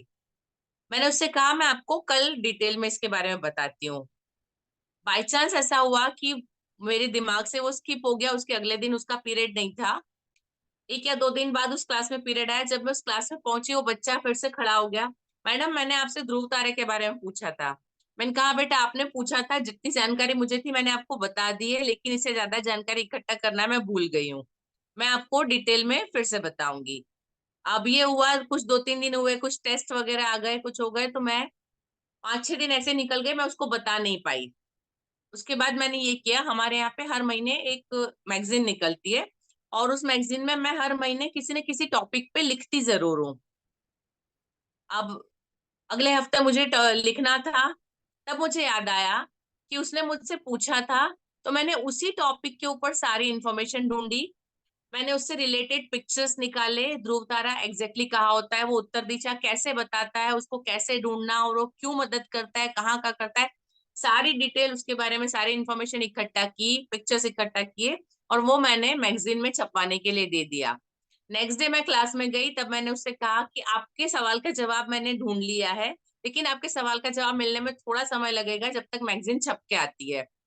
10-12 दिन बाद मैगजीन जब छप कर आई, तब मैं जाकर उसकी क्लास में, जो जब बच्चों को मिल गई, तब मैंने जाकर उससे स्पेशली पूछा आपने मैगजीन पढ़ी? बोलता हाँ पढ़ी। मैंने कहा मैंने शुरुआत में आपका जिक्र किया है कि मुझसे एक बच्चे ने पूछा था और मैं उसका आंसर नहीं दे पाई थी, इसलिए मैं ये लेख लिख रही हूँ, क्योंकि उसको जिस तरह से क्वेश्चन आया है मन में, उसने एक क्लास में, मेरे एक ही उस स्टैंडर्ड के 3-3 सेक्शन है, उन सब बच्चों के मन में भी क्वेश्चन आए होंगे, मैं उसको बताऊंगी तो वो अकेला सुनेगा, लेकिन इतनी महत्वपूर्ण जानकारी सिर्फ उसके अकेले तक रह जाए मुझे मंजूर नहीं है। तो मैं इसलिए बुक में दे रही हूँ ताकि सारे बच्चे उसके बारे में पढ़े। वो बच्चा बहुत खुश हुआ, सारे बच्चे बहुत खुश हुए, उन्होंने मतलब मुझे थैंक यू बोला कि मैम इतनी सारी इन्फॉर्मेशन पिक्चर के साथ शायद आप बताते हमको ओरली तो भी मजा नहीं आता। ठीक है, तो बच्चों की प्रॉब्लम्स हमारे सामने आती है तो हम उसको कितना बेटर सॉल्यूशन दे सकते हैं, हमको अपनी जितनी लिमिट है उसको एक्सटेंड करके जाना है और जितना पॉसिबल है उनको उसका जवाब देना है। तो हम जब पढ़ाते हैं तब बच्चों के कोई भी क्वेश्चन ना रह जाए, उनकी कोई प्रॉब्लम ना रह जाए, हमको ये देखना है। उसके बाद क्रिटिकल थिंकिंग करना है। क्रिटिकल थिंकिंग करना मतलब आलोचनात्मक, कोई भी चीज है क्यों है कैसे है, बच्चों के साथ दिमाग में जो क्वेश्चन आते हैं वो पहले हमारे दिमाग में भी आने चाहिए। ठीक है, तो उन क्वेश्चनों के बारे में हमको आंसर पहले ढूंढ के रखना है और उसके बाद हमको कक्षा में जाना है। और बच्चों के जितने भी क्वेरीज आती है वो सही क्यों है और बच्चा गलत क्यों है, आप जब उसको समझा पाएंगे कि आप ये बोल रहे हैं ये बात सही है, ये गलत है, ये इसलिए गलत है और ये इसलिए सही है। ठीक है, टॉपिक के हिसाब से यदि आप उसकी डेप्थ में जाएंगे और उनकी क्वेरीज को सॉल्व करेंगे तो ही हमारे पढ़ाने का मतलब निकलेगा। और जितना हो सके आपके एग्जाम्पल, आपका समझाना वास्तविक जीवन में कितना यूजफुल है, उस चीज को बच्चे वास्तव में कितना महसूस कर सकते हैं, कहाँ पे उपयोग कर सकते हैं, वो चीज समझाना। यदि आप उनको जोड़ घटाव सिखा रहे तो आप उनको बताइए कि आप घर में जब आप पानी पूरी खाने जाते हैं तब वो भैया गिनता है, एक प्लेट हो गई, दूसरी प्लेट खाना है। ठीक है, वो आपसे पूछता है तो बच्चे बोलते हैं हाँ। मैंने कहा आप कभी गिनते हो कि उसने आपको 6 खिलाई या 8 खिलाई, वो बोलते तो है कि इतने रुपए की 8, इतने रुपए की 6, लेकिन आप गिनते हो? बच्चा क्योंकि उस चीज से रिलेटेड है, अपने आप को अटैच कर सकता है। तो इस तरह के एग्जाम्पल दीजिए जो रियल लाइफ में बच्चा जहाँ पे यूज करे। ठीक है, तो ये हमारे पाठ की प्रक्रिया की शुरुआत होगी, हमारा एक्सप्लेनेशन होगा। ठीक है, नीरज जी नेक्स्ट पे चलेंगे। अभी इसमें बच्चे क्या क्या करेंगे, हमने तो पढ़ा लिया, हमने समझा लिया, हमने अपनी तैयारी कर ली। हमको साथ में तैयारी ये करना है कि बच्चे क्या करने वाले हैं। बच्चे अन्वेषण करेंगे, एक्सप्लोर करेंगे, उनको कोई नई चीज जानने को मिलेगी। हम जब भी कोई टॉपिक लेके जाते हैं, किताब में जो लिखा है वो तो बच्चा घर पे भी पढ़ सकता है। मेरा बेटा जब 4th 5th में था, जब रीडिंग आ गई थी, जिस दिन किताब खरीद के लाते थे उस दिन साइंस की पूरी बुक के सारे चैप्टर पढ़ लेता था। टीचर पढ़ाएगी तब पढ़ाएगी, लेकिन उसके पहले उसको पता होता था। मुझे हिंदी का शौक था, कहानियों का शौक था, हिंदी गुजराती सब्जेक्ट की जितनी बुक होती थी मैं सारी कहानियां पहले से पढ़ के रखती थी। तो जो लिखा है वो हर बच्चा आराम से पढ़ सकता है, उसको कोई भी पढ़ के सुना सकता है। लेकिन उसमें आप क्या उसको सिखाएंगे नया, उसको कैसे आप रिलेट करेंगे उसकी लाइफ से, उसमें नया क्या है और जो है वो क्यों है, ये आप समझाएंगे। इसका अभ्यास आपको करना है, इसकी तैयारी आपको करना है। ठीक है, बच्चा सीखेगा कुछ, उसके बाद बच्चा प्रैक्टिस करेगा। आपने उसको जोड़ घटाव सिखा दिया, आपने उसको किलोमीटर मीटर सिखा दिया, आपने उसको किलोग्राम ग्राम सिखा दिया। अभी उसके बच्चा कैसे प्रैक्टिस करेगा, आपको उसको ऐसे एग्जाम्पल देने हैं, ऐसे टास्क देने हैं, ऐसा कुछ पूछना है कि वो बता सके। आप किलोग्राम ग्राम सिखा रहे हैं तो आप क्लास के अंदर जो चीजें पड़ी है उसको उठाकर उसके हाथ में दीजिए, उसकी पेंसिल उसको उठाकर हाथ में दीजिए और पूछिए कि इसका वजन किस में हो सकता है, किलोग्राम में या ग्राम में। उसके बाद उसको कोई उसकी 2-3 किताबें हाथ में पकड़वा के पूछ सकते हैं कि इसका वजन किलोग्राम में होगा या ग्राम में। तो बच्चा वहीं पे प्रैक्टिकली उस डिफरेंस को समझेगा। ठीक है, यहाँ बच्चा क्या करेगा, वो उसकी चीज की प्रैक्टिस कैसे करेगा, जो हमने बताया, हमने उसको बता दिया किलोग्राम ज्यादा होता है, ग्राम कम होता है, लेकिन कैसे होता है प्रैक्टिकली आप उसको सिखाइए। आप जो भी करते हैं उसके क्या क्या प्रैक्टिकल पॉसिबल है, बच्चा कैसे उसको सीखेगा, प्रैक्टिस करेगा, ये आपको देखना है। आप हिंदी पढ़ा रहे हैं, आप इंग्लिश पढ़ा रहे हैं, आपने टेंस सिखाया, काल सिखाया, उसके बाद आप बच्चे को बोलिए कि इस काल में वो खुद वाक्य बनाए। या आप ऐसा क्वेश्चन पूछिए, मैं पास्ट टेंस सिखाती हूँ तो मैं बच्चे से बोलती हूँ चलिए आप खड़े हो, आज आपने सुबह से अभी तक क्या किया, आप उठे तब से स्कूल आए तब तक क्या किया, उसको पास्ट टेंस में बोलिए। ठीक है, तो बच्चा बताएगा कि I woke up, I took my bath, I had my breakfast, I got ready for the school. तो हर जगह पास्ट टेंस उसको यूज करना है। जब उसने क्लास में सीखा है, आपने उसको समझाया है कि पास्ट टेंस यूज करना है, तो वो उसका उपयोग करेगा। आप उसको प्रैक्टिस दीजिए, आप उसको ऐसे क्वेश्चन पूछिए। ठीक है, बच्चा रिफ्लेक्ट करेगा, चिंतन करेगा, सोचेगा, आपने जो बताया है वो अपने पैमाने पे सोचेगा कि ये कितना सही है और कितना गलत है। उसके बाद री होगा, वो जब आपसे क्वेश्चन करता है आप उसको बता देते हैं कि ये सही है, ये गलत है, ये ऐसे होगा, ये ऐसे नहीं होगा, तब उसका अपना नॉलेज पक्का होता है। ठीक है, उसके क्वेश्चंस का आंसर मिलेगा, उसके बाद वो तय करेगा कि हाँ ये सही है और उसके बाद वो मानेगा। अदरवाइज आपकी बात मानने वालों में से नहीं है। तो ये बच्चे के काम होते हैं, ये सारे बच्चे इतनी सारी प्रोसीजर से पास होते हैं। जब आप पढ़ाते हैं तब बच्चे इतनी सारी चीजें अपने दिमाग के अंदर सारी प्रोसेस से गुजरते हैं। तो यदि आपको पता है कि बच्चा क्या क्या करने वाला है तो आप अपना लेसन प्लान प्रॉपरली उस तरीके से कर पाएंगे। ठीक है। इसके अलावा आपको लगता है कोई और क्रिया होगी जो बच्चे करेंगे?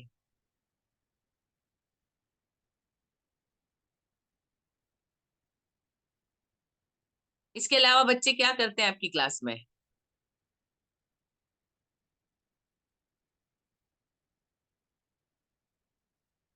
बताइए मुझे कोई भी,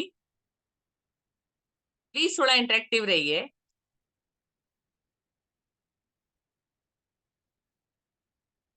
आपकी क्लास में बच्चे क्वेश्चन करते होंगे, आप कोई बात बताते हैं तो उसके ऊपर सवाल उठाते होंगे कि ऐसा नहीं होता है, मैंने ऐसा देखा है, मैंने ऐसा सुना है। करते हैं? सरोज जी का सर हाँ में हिल रहा है, यस करते हैं।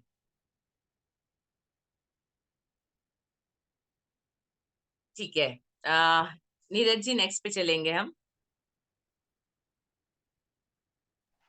उसके बाद आता है आपने पार्ट पढ़ा लिया, बच्चे ने बहुत सारे क्वेश्चन कर लिए, बच्चों को बात समझ में आ गई। ठीक है, हमारा पीरियड एंड के करीब में आ जाता है।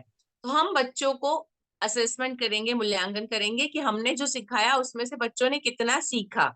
ठीक है, उसके लिए आप ये कर सकते हैं, आप उनके उससे क्वेश्चन आंसर पूछ सकते हैं, आप कोई क्विज टाइप तैयार करके ले जा सकते हैं, आप कोई एक्टिविटी उनको खुद करने के लिए दे सकते हैं, आप उनको लिखने के लिए बोल सकते हैं, आप कोई ग्रुप प्रेजेंटेशन के लिए बोल सकते हैं, आप 2-4 बच्चों को बोल सकते हैं चलिए आप लोग ये मिलकर ये करिए। आपका टॉपिक कैसा है उससे रिलेटेड आप छोटी सी क्लास टेस्ट ले सकते हैं। अभी इस प्रोसेस के अंदर यहाँ पर आएंगे, उससे पहले आपने जब पढ़ाया उसका तरीका आपने यदि सही लिया है रिजल्ट मिलेगा। ठीक है, यदि आपका एक्सप्लेनेशन आपने तय किया था, आपका टॉपिक के हिसाब से आपने जो तरीका ढूंढा था कि आप लेक्चर देने वाले, आप एक्टिविटी करवाने वाले हैं, जो भी आप करवाने वाले हैं उसको यदि आपने ढंग से किया है तो यहीं पे क्लास के अंदर ही आपको सामने ही तुरंत मिल जाएगा कि जो भी आपने तरीका अपनाया था वो कितना बेटर था, कितना सही था। ठीक है, उसको वहीं पे क्लास में ये चेक करने का तरीका है। लास्ट के जब 5-7 मिनट बचे होते हैं तब आप थोड़े से क्वेश्चंस पूछ लीजिए। ठीक है, जैसे हम लोग करते हैं, हमारा ये सेशन होता है आधा पौना सेशन, मैं बताती हूँ फिर मैं आप लोगों से पूछती हूँ कि आप क्या करेंगे, आपको क्या समझ में आया। फिर जहां मुझे लगता है कि आपने किसी चीज को गलत लिया है तो मैं आपको सही करती हूँ, वही हम क्लास में करते हैं। जहां हमको लगता है कि बच्चों ने गलत समझा है तो फिर हम अपने तरीके को बदलते हैं। ठीक है, तो हम डिसाइड करेंगे हमारे टॉपिक के हिसाब से क्या सही है। क्वेश्चनर होगा, क्विज होगा, एक्टिविटी होगी, असाइनमेंट होगा, प्रेजेंटेशन होगा या क्लास टेस्ट होगी, ये हमको तय करके जाना है। और यदि हमको क्विज करना है तो क्वेश्चन रेडी होना चाहिए, क्लास टेस्ट लेना है तो हमारा टेस्ट रेडी होना चाहिए, यदि हमको असाइनमेंट देने वाले तो हमारा टॉपिक रेडी होना, हम किस टॉपिक पे असाइनमेंट देंगे, हमने क्या पढ़ाया, उसमें से हम बच्चों से क्या चीज करवाएंगे। ठीक है, मैं सपोज मैं फेस्टिवल्स के बारे में पढ़ा रही हूँ तो मैं बच्चों को अपनी पसंद के फेस्टिवल के बारे में लिखने को बोल सकती हूँ, मैं उनसे बोल सकती हूँ उसके चित्र लेके आए, या वो लोग कैसे उसको मनाते हैं वो मुझे बताए। आपके टॉपिक के हिसाब से आप बच्चों से क्या पूछेंगे आपको ये पहले से तय करके रखना है। ठीक है, नेक्स्ट स्लाइड पे चलेंगे।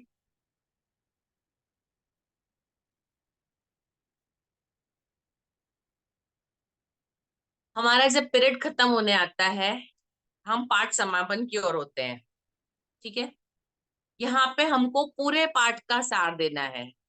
आप लोग जब जैसे निबंध लिखते हैं तो आखिरी जो हम उपसंहार लिखते हैं, ठीक है, उसके अंदर हम पूरे निबंध की शॉर्ट में एक बार समरी लिखते हैं। तो जब आप पूरा लेसन पढ़ा लेते बच्चों से क्वेश्चन आंसर कर लिया, उसके बाद आपको लगता है कि जो आपने पढ़ाया था उसमें से कोई एक चीज है जो बच्चों को समझ नहीं आई, ठीक है, तो आपको उस चीज पे ज्यादा भार देना है, उस चीज को फिर से समझाना है। पाठ के सार में या आपको लगता है समझ में आ गया तो एक बार फिर से शॉर्ट में स्टोरी बताना है। मैं जैसे रॉक साइकिल पढ़ा रही हूँ तो मैं बच्चों को डिटेल में रॉक साइकिल मैंने बोर्ड पे बना दिया, सारे तरह के रॉक समझा दिए। उसके बाद मैं फिर से पूरे उसको एक बार पूरे सार को बताती हूँ कि कैसे मैग्मा से पहले metamorphic rock, sorry igneous rock बनते हैं, इग्नियस से सेडिमेंट्री कैसे बनता है, सेडिमेंट्री से मेटामॉर्फिक कैसे बनता है, और मेटामॉर्फिक से वापस लावा। मैं पूरी प्रोसीजर को एक बार फिर से समझाऊंगी आपको। पूरे पाठ का सार जितना आपने पढ़ाया है उस दिन में वो फिर से एक बार बताना है बच्चों को। पाठ का सार एंड करने से पहले उनको पूरी प्रोसीजर बतानी है, ठीक है। नेक्स्ट पे चलेंगे। होमवर्क, आप क्या होमवर्क देंगे ये पहले से रेडी करके रखना है। आप उनको पढ़ने के लिए देंगे, यदि आपने कोई कविता पढ़ाई है तो जब तक वो बच्चा पढ़ेगा नहीं, उसको गाएगा नहीं, उसको मजा नहीं आएगा। तो आप पढ़ने के लिए दे सकते हैं। आप कुछ लेसन समझाया है तो उसके कुछ क्वेश्चन आंसर उनको लिखने के लिए दे सकते हैं। हमारे यहाँ पे एक सर थे, अभी तो वो नहीं रहे, पर वो हमेशा हमको बोलते थे कि जब भी बच्चों को होमवर्क दो, होमवर्क इस तरह से दो कि उसका आंसर कहाँ मिलेगा आप उनको उसके साथ में page number, line number, paragraph number लिखवा कर दो। उससे क्या होता है, बच्चे की जो प्रॉब्लम होती है वो खत्म हो जाती है। क्या करना है उसको पता होता है। आपने क्वेश्चन दिया, उसको बता दो कि इस क्वेश्चन का आंसर आपको पेज नंबर 14 के ऊपर दूसरे और तीसरे पैराग्राफ में मिल जाएगा। बच्चा प्रिसाइज होता है, क्वेश्चन को समझता है, उस 2 पैराग्राफ को पढ़ के अपना आंसर ढूंढ के लिखता है। ठीक है, हमारा एम यही है कि बच्चा अपना काम करे। ठीक है, बहुत ज्यादा उनके लिए प्रॉब्लम बढ़ाना नहीं है, हमको प्रॉब्लम सॉल्व कैसे करना बच्चों को ये समझाना है। तो आप जब काम देते हैं तो इस तरह से दीजिए कि बच्चा एंजॉय करके करे। आप उनको कोई प्रोजेक्ट करने के लिए दे सकते हैं, कोई रिपोर्ट तैयार करने के लिए। मैं जब भी वेदर के बारे में पढ़ाती हूँ, ठीक है, तो मैं उनको बोलती हूँ कि आप घर जाना, या तो टीवी का न्यूज देखना या न्यूज़पेपर लेना, और टेम्परेचर कितना था, मौसम कैसा रहा, सनी था या बारिश का मौसम था, बादल थे, किस तरह का था। तो जो भी आया है वो आप लिख कर लाइए। और यदि पॉसिबल है, जैसे पहले तो न्यूज में बहुत 3 या 4 शहरों के अलग अलग महानगरों के सारे तापमान एक साथ बताए जाते थे, तो यदि इस तरह से है तो बच्चे ढूंढ सकते हैं। आजकल तो मोबाइल के अंदर पता होता है, घड़ी में अलग अलग टाइम। आप जो भी चीज बता रहे हैं उससे रिलेटेड चीजें तैयार करने के लिए आप बच्चों को दे सकते हैं। बहुत सारी जानकारी बच्चे अपने आप, आपने एक चीज समझाई उससे रिलेटेड जो भी चीजें उनको पता है वो सारी जानकारी लिख कर लेकर आ सकते हैं। ठीक है, जैसे अभी अनिता जी अलंकार पढ़ा रहे थे, तो आप बच्चों को बोल सकते हैं, आप अपने घर पर जाइए, मम्मी या पापा दिन भर में यदि कोई एक ऐसा सेंटेंस बोलते हैं कि जिसके अंदर किसी अलंकार का उपयोग होता है, ठीक है, जिससे वो सेंटेंस बहुत सारी बार हम मतलब घर में जो भाषा बोली जाती है उसमें इतनी सारी ग्रामेटिकल बातें होती है कि जब बच्चों को पढ़ाया जाता है तब पता चलता है, अदरवाइज इतना ध्यान नहीं देते हैं। ठीक है, मुहावरे बहुत सारे घरों में बोले जाते हैं, मतलब स्पेशली मम्मी के मुंह से बहुत सारी कहावतें, बहुत सारे मुहावरे जनरली मैंने बच्चों को देखा है, मैंने बहुत तय किए, बच्चे मम्मी ऐसा बोलती है। ठीक है, कभी कभी पापा मतलब जब टॉन्ट सुनाते तब कोई मुहावरा सुनाते हैं, मोस्टली ये देखा है, बच्चों का एक्सपीरियंस होता है। तो आप ऐसे उनको प्रैक्टिकली ज्वाइन करें, ऐसा कुछ होमवर्क दीजिए। आपका होमवर्क क्रिएटिव होना चाहिए। ठीक है, जितना ज्यादा होमवर्क क्रिएटिव होगा उतना ज्यादा आपको होमवर्क मिलेगा। यदि आप सिंपल सिंपल इतना कॉपी कर दो, इतना लिख डालो, नहीं करने वाले बच्चे, क्योंकि आपको भी दिया जाएगा तो आप खुद नहीं करेंगे। जितना इंटरेस्टिंग होगा होमवर्क उतना बच्चे करेंगे। तो आप कितना क्रिएटिव हो सकते हैं यहाँ पे आप उसको दिखा सकते हैं। ठीक है, next, last but not least, आखिरी है लेकिन सबसे ज्यादा महत्वपूर्ण पार्ट है लेसन प्लान का। ये लेसन प्लान बना लेने के बाद, लेसन पढ़ा लेने के बाद, जब आप क्लास में पढ़ाकर वापस आते हैं उसके बाद इस पोर्शन को आपको कंप्लीट करना होता है। ये सबसे जरूरी है। परावर्तन, पाठ परावर्तन, लेसन रिफ्लेक्शन। हमको ये सोचना है, हमने जब प्लानिंग की थी हमने सोचा था कि हम 35 मिनट के पीरियड में हम ये 2 पेज या ये एक टॉपिक खत्म कर लेंगे। तो क्या हम प्रैक्टिकली खत्म कर पाए, क्लास में हम ये कर पाए? क्या ऐसा कोई हिस्सा था जो बच्चों के लिए मुश्किल रहा? हमको पढ़ाते हुए लगा, हम सोच के गए थे कि ठीक है ये तो बच्चों को समझ में आ जाएगा, लेकिन जब वहां गए तब पता चला बच्चों को ये समझ ही नहीं आया। ठीक है, क्या बिना किसी तकलीफ के बच्चे समझ गए, मतलब जैसा हमने सोचा था वैसा हुआ? क्या बच्चे पूरा समय पढ़ रहे थे? 35 मिनट 40 मिनट क्या बच्चों का ध्यान पढ़ने में था या कोई ऐसा टाइम आया कि बच्चे इधर उधर होने लगे, उनको मजा नहीं आ रहा है, उन लोगों ने ध्यान देना छोड़ दिया, आपस में मस्ती शुरू कर दी, बातें शुरू कर दी। जहां ऐसा होता है कि बच्चे बातें कर रहे हैं, मस्ती कर रहे हैं, मतलब आपकी पकड़ वहां से छूट गई है। ठीक है, ये आपको लेसन रिफ्लेक्शन में कि कहाँ पे हमने क्या गलती की, ये हमको ढूंढना है। ठीक है, मेन क्वेश्चन उद्देश्य की पूर्ति हो गई। हमने शुरुआत की थी उद्देश्य के साथ, जब लेसन खत्म हुआ उसके बाद हमारा उद्देश्य पूरा हुआ। हमने सोचा था कि बच्चे जोड़ना सीख जाएंगे, 2 डिजिट लेटर को जोड़ना सीखेंगे। तो क्या वो सीखे? हमारा उद्देश्य पूरा हुआ। और भविष्य में क्या परिवर्तन करना चाहिए, सबसे आखिरी सवाल, सबसे ज्यादा जरूरी सवाल है। यदि इस सवाल का उत्तर आपको मिल गया तो आप हर रोज ग्रोथ करेंगे, आप हर रोज आगे बढ़ेंगे। ये आपके विकास के रास्ते खोलता है यदि आप पुरानी गलतियों से सीखकर आगे अपना रास्ता सही करते हैं। ठीक है, तो हर लेसन के बाद हमको ये सोचना है कि हमने कहाँ गलती की और हमको अगली बार क्या चेंज करना चाहिए। हमारे यहाँ पे यह सिस्टम है, जैसे एक्टिविटीज होती है हर साल, एक्टिविटी के इंचार्ज टीचर बनाए जाते हैं 2 या 3, और वो लोग सारी एक्टिविटी करते हैं। और हर एक्टिविटी के बाद मैं उन लोगों से एक रिपोर्ट लिखवाती हूँ कि आप इसमें लिखिए, आपने किया, एक कंपटीशन अरेंज की, ठीक है, आपने कंपटीशन कर ली, खत्म हो गया। कंपटीशन में कहाँ आपको लगा कि हमने ये किया, इसकी जगह इस तरह किया होता तो अच्छा होता, वैसे किया तो अच्छा होता, हमको ये तैयारी करनी चाहिए थी, हमारी ये गलती रह गई, उसको लिखिए, ताकि अगली बार जब आप कोई कंपटीशन करते हैं तो आप इसको पहले पढ़ेंगे, तो आपको क्या तैयारी करना चाहिए आपको समझ में आएगा। ये लिखना बहुत ज्यादा जरूरी है। और मैं ये फाइल रेडी रखवाती हूँ ताकि अगले साल जब दूसरे टीचर इंचार्ज बनते हैं उनको वो फाइल पकड़ाती हूँ कि अब आप इस सेम कंपटीशन को यदि करने जा रहे तो पहले इस फाइल को पढ़िए, उन्होंने क्या गलती की थी उसको पढ़िए, ताकि आप ये गलती ना करें।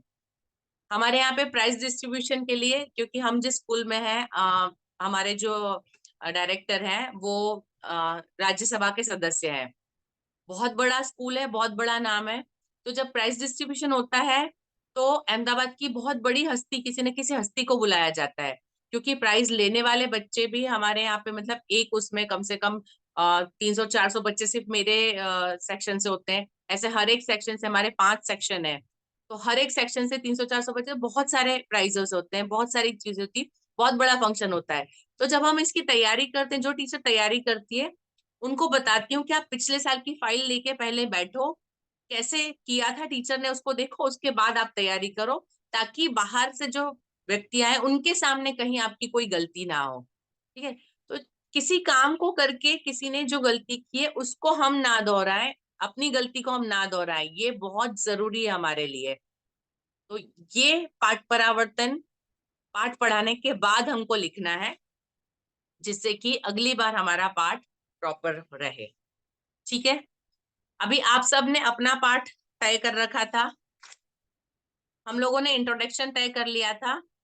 अभी उसके बाद पाठ पढ़ाने का तरीका आपका क्या रहेगा, आप कौन से तरीके से पढ़ाएंगे, आप बच्चों का टेस्ट कैसे लेंगे, आपकी मेंटल क्या तैयारी है कि बच्चे किस किस तरह के क्वेश्चन पूछ सकते हैं, आप अपने आप को बच्चों के क्वेश्चंस के लिए किस तरह से तैयार करेंगे। हमको पता होना चाहिए कि हम ये चीज पढ़ा रहे तो कौन कौन से क्वेश्चन आ सकते हैं, आपकी तैयारी कितनी है उसके लिए, और आप होमवर्क क्या देंगे। ठीक है, 2 मिनट दे रही हूँ। आप, वैसे तो मैं पढ़ा रही थी, बता रही थी, आप सब लोग अपने साथ साथ लिख रहे थे, आपने सोच लिया होगा आपके लेसन में क्या क्या आना चाहिए। सही हूं मैं, आप सबने सोचा है? यस और नो?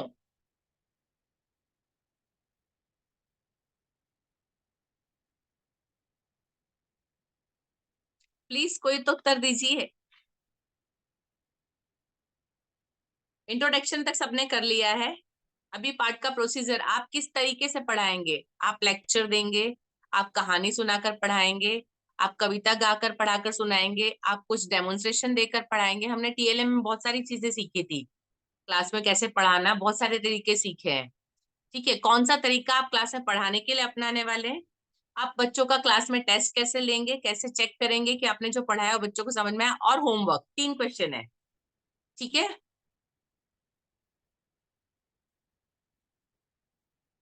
बीच में एक चीज मुझसे छूट गई, मैं आपको थोड़ी सी बताना चाहूंगी। Black board work. Black board work हम जब बीएड में आप यदि लेसन प्लान बनाते हैं तो एक ब्लैक बोर्ड वर्क लिख के रखना होता है। जब आप ब्लैक बोर्ड का उपयोग करते हैं तो आप कैसे करते हैं, यदि आपका बोर्ड बहुत चौड़ा है तो आप उसको पार्ट में डिवाइड कर लीजिए, ताकि क्योंकि बच्चे जो होते हैं छोटे होते हैं, उनकी नजर लिमिटेड जगह तक जाती है, वो बहुत वाइड नहीं देख सकते हैं। हम बहुत सारी चीजों को एक साथ देखते हैं लेकिन बच्चों की नजर की विड्थ कम होती है।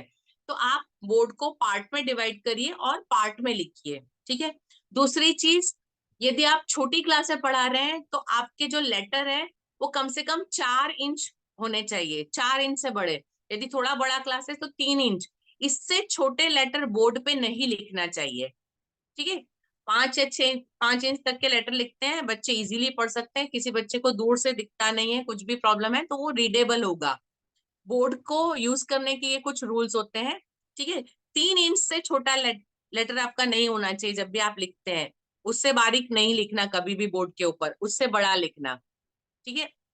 बोर्ड को जब आप उपयोग करते हैं उसको पूरे बोर्ड को एक लाइन लिखिए, यहां से वहां तक पूरी लाइन कभी नहीं लिखिए, क्योंकि बच्चे इस लाइन से वहां तक आखिरी तक पहुंचेंगे, जब वापस नीचे की लाइन में आएंगे तो अगली लाइन, एक लाइन छोड़ सकते हैं, ऊपर नीचे जा सकते हैं। तो ये कोशिश करिए कि हाफ हाफ बोर्ड करके छोटी छोटी, ताकि बच्चा अपनी नजर के अंदर रखे और उसको प्रॉपरली लिख सके। यहाँ गलती होती है, इसलिए बच्चे लिखने में कमजोर होते हैं, लिखना टाइम पे पूरा नहीं कर पाते, क्योंकि उनको ढूंढना पड़ता है कि वो कहाँ तक लिख पाए और कितना बाकी है। ये प्रैक्टिकल चीजें हैं, जो टीचर एक्सपीरियंस हो जाता है वो इसको आसानी से कर सकते हैं, लेकिन मैं आपको बता रही हूँ ताकि ऐसी गलती आपसे ना हो। बोर्ड वर्क में इन कुछ चीजों का ध्यान जरूर रखिएगा। और जब भी आप क्लास में जाते हैं, पहले क्लास का जो भी लिखा हुआ है बोर्ड, उसको पूरा रब कर दीजिए। बोर्ड के ऊपर आपका टॉपिक होना चाहिए, डेट वाला पोर्शन रहने दीजिए, आप अटेंडेंस का पोर्शन रहने दीजिए, यदि होमवर्क लिखा हुआ है तो उसको रहने दीजिए। उसके सिवा किसी और टीचर ने जो भी लिखा है वो सारी चीजें रब होनी चाहिए। पूरा ब्लैंक होगा बोर्ड, उसके बाद आप जो लिखेंगे बच्चा उस पर कॉन्सेंट्रेट करेगा, नहीं तो बच्चा दूसरी जो पहले की चीजें लिखी ध्यान उस पर रहेगा, आप जो पढ़ा रहे हैं उस पर ध्यान नहीं जाएगा। तो ये बोर्ड के कुछ बेसिक कंसेप्ट है, बेसिक रूल है जो आपको पता होने चाहिए, ठीक है। अभी मैं आप लोगों से पूछूंगी, सरोज जी आपसे शुरू करें। जी मैम।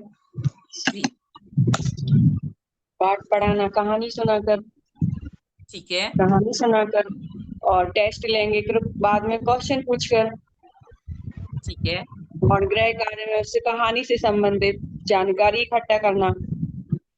बढ़िया, बहुत तीन ही बढ़िया, क्वेश्चन। बहुत बढ़िया, सही है। सुनीता जी।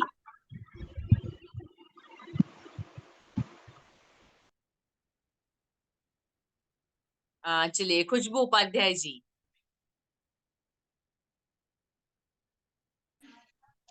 पाठ मतलब जो बताएंगे वो वीडियो के माध्यम से बताएंगे। ठीक है बच्चों को, छोटे बच्चे हैं क्योंकि मैम, जी, और होमवर्क क्रिएटिव तरीके से देंगे जिससे उनमें सरलता जाए पढ़ने में। और कैसे? टेस्ट आप फ्रूट्स और जैसे वेजिटेबल्स है तो आप होमवर्क क्या देंगे? मैम जैसे उनसे बोल देंगे कि घर पर जाकर मतलब वो जो डेली यूज में जो सब्जी खा रहे हैं और फलों का यूज कर रहे हैं उनके नाम पता करके आए, या फिर उन्हें मम्मी लोग से पूछे कि आप लोग ने आज क्या खाया है, मतलब क्या बनाया है मम्मी आज जी आपने, उसका जी नाम पूछें। जी, और मैम छोटे बच्चे हैं तो टेस्ट कैसे करवाएंगे, आप बता दीजिए। आप बच्चों से, आपने जितनी चीजें दिखाई, आपने वीडियो दिखाया, उस वीडियो को पॉज करके आप रोक के पूछिए। जैसे आपने वीडियो दिखा, उसमें या तो नाम उसके बोले जा रहे हैं या वो कविता में सारे नाम बोले जा रहे हैं, आप वीडियो को पॉज कर दीजिए और बच्चे से पूछिए कौन सा फल है, इसको इसने क्या नाम दिया, इसने क्या बोला, ठीक है। आप वहीं पे, बच्चों के लिए बहुत इजी है, आपके लिए वो तो ज्यादा इंटरेस्टिंग होगा। हाँ मैम। आपने ये फल चखा है, इसका रंग कैसा होता है, इसका स्वाद कैसा होता है, जी मैम। ठीक है। मैं सीनियर केजी जूनियर केजी के साथ जब काम करती थी, मैं बच्चों से पूछती हूँ, केले, ये बनाना, केला कैसे रंग का होता है, सब बोलते हैं येलो। आप खाते हैं तब कैसा होता है? जी इंटेलिजेंट मैम। बच्चा जवाब देगा कि हम खाते हैं तब केला सफेद होता है। और बच्चा यदि केले का रंग सफेद बोलता है तो मैं सही दूंगी उसको, क्योंकि उसने जो खाया केला वो सफेद था, पीला नहीं खाया उसने, पीला छिलका था जो उसने फेंका है। ठीक है, प्रैक्टिकल होता है हर एक लेवल पे, हर एक नर्सरी में सबसे ज्यादा क्रिएटिविटी आपको देखने को मिलेगी, वहां पे बहुत सारे आप प्रयोग कर सकते हैं। जी मैम। ठीक है, Anita ji. Thank you ma'am.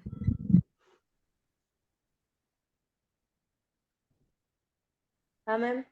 जी। ये हम हाँ, मूल्यांकन करेंगे तो उनको टेस्ट लेके करेंगे और प्रश्नोत्तर को पूछ के करेंगे। और उनकी एक जैसे अभी हमने उनको वो दिया था, जीके के क्वेश्चन लिखवाते थे तो पहले लिखने तैयार नहीं थे ना सीखने तैयार। फिर हमने कहा अब हम वेडनेसडे को आपकी क्विज करवाएंगे, क्विज प्रतियोगिता करवाएंगे, तो उसके लिए वो तैयार हो गए थे और बोल रहे थे। अब वो बोलने लगे मैम करवा नहीं पाई हमने, लेकिन वो बोलते हैं वेडनेसडे आ गया मैम, अब बताइए आपको किस दिन करवाना है क्विज। तो इस तरह से उनका मूल्यांकन करना। अनीता जी आप इसको अधूरा मत छोड़िएगा, जरूर करिएगा पूरा। ठीक है, वो वेडनेसडे हर का सैटरडे हो जाता है, कोई बात नहीं, सैटरडे को करवा लीजिए क्विज, लेकिन करवाइए। वो हर वेडनेसडे आने पे पूछने लगते कि अब मैम छुट्टी होने वाली है, आप कब करवाएंगी कब करवाएंगी। मैं वही बोल रही हूँ, वेडनेसडे का सैटरडे कर दीजिए, कोई बात नहीं, आप कल करवा लीजिए क्विज। हाँ जी। होमवर्क कैसे देंगे आप?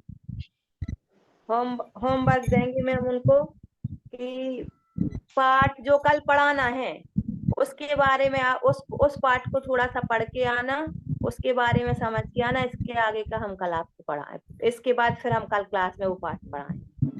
अनीता जी, हम जो लेसन प्लान बना रहे हैं और जो होमवर्क दे रहे हैं, हमने जब आज पढ़ा है उसके बारे में है ना? हाँ हम तो अभी जो लेसन हाँ प्लान में होमवर्क लिख हम रहे हैं, हम जिसका लेसन प्लान बना रहे हैं उसका होमवर्क लिख रहे हैं। हाँ हाँ इस उस आपने पाठ। अलंकार वाला चैप्टर लिया था? हाँ मैम। जी, तो आप उस हाँ चैप्टर पे रहिए कि आप उस चैप्टर को यदि आपने पढ़ा लिया, उसके बाद आप उसका मूल्यांकन कैसे करेंगे और होमवर्क कैसे देंगे? हाँ, हम उनको देंगे कि अलंकार में मतलब अलंकार के कितने भेद हैं, जो हमने पढ़ा दिया कि अलंकार किसे कहते हैं, फिर उनको दे देंगे कि अलंकार के कितने भेद हैं, उनको याद करके आना। और किस तरीके से अपने घर में जी। अपने घर में भी वो कुछ चीजें यूज होती हैं, कुछ वाक्य ऐसे प्रयोग करते हैं, जैसे उसमें आता था एक अमिताभ बच्चन वाला खड़क सिंह के खड़कने से, तो इसमें वो बताते हैं कि इसमें अनुप्रास अलंकार है, और जी। वो चंदू के चाचा ने चंदू की चाची को, उस जी। तरह से है, तो इसमें ये बच्चे बताने लगते हैं। जी। जी बिल्कुल, आप इस तरह से उनको बोल सकते हो, अपने आप खुद का बनाकर लेकर आ सकते हैं। हाँ ठीक है, बच्चों को बनाने के लिए आप दे सकते हैं, होमवर्क थोड़ा क्रिएटिव होगा, या वो घर में आसपास में पूछे, किसी को पता है ऐसा कोई लेकर आए। ठीक है। जी, चलिए संध्या जी। मैम। जी। हेलो। जी हेलो जी। मैम। आज मैम हम थोड़ी सी क्षमा चाहते हैं, हमारे सारे टीचर आज बहुत ज्यादा थके हुए हैं, वो सुबह 7 बजे से और अभी तक ड्यूटी कर रहे हैं। ओहो। सुबह क्या था, आज हमारे यहाँ शेष की परीक्षा थी, मध्य प्रदेश शासन ने परीक्षा आयोजित की थी, तो जी जी।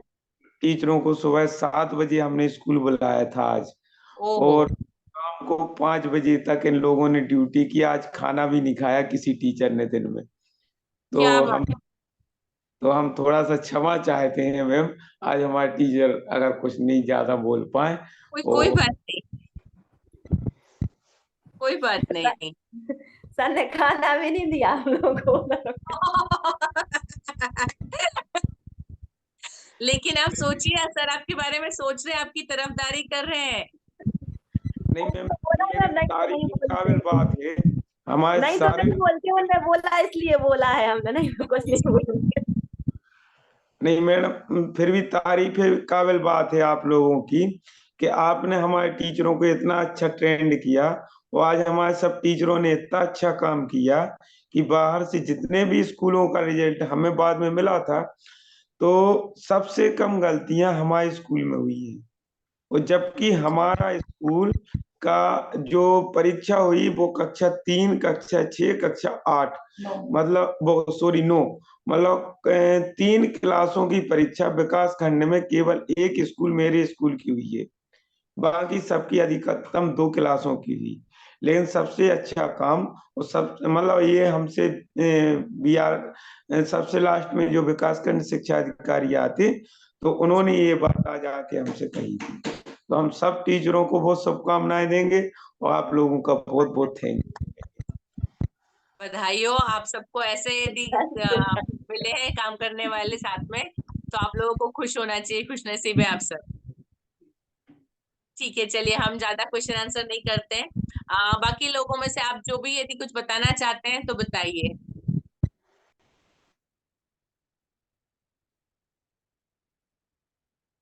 जी रामेश्वर जी, भारती जी,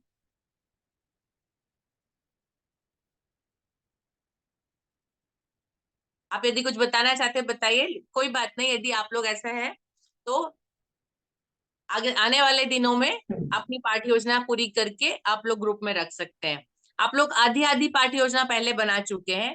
अब अगले हफ्ते में काम ये रहेगा कि उस जो पाठ्य योजना आपने पहले आधी बनाई थी उसको अब आप पूरी करिएगा। आपका प्रोसीजर क्या रहेगा इसमें, आगे आपको कैसे आप पढ़ाएंगे, बच्चों का मूल्यांकन कैसे करेंगे, बच्चों की यदि कोई एक्टिविटी उसमें रहती है तो आप उसको बताइएगा, आप होमवर्क कैसे देंगे। ठीक है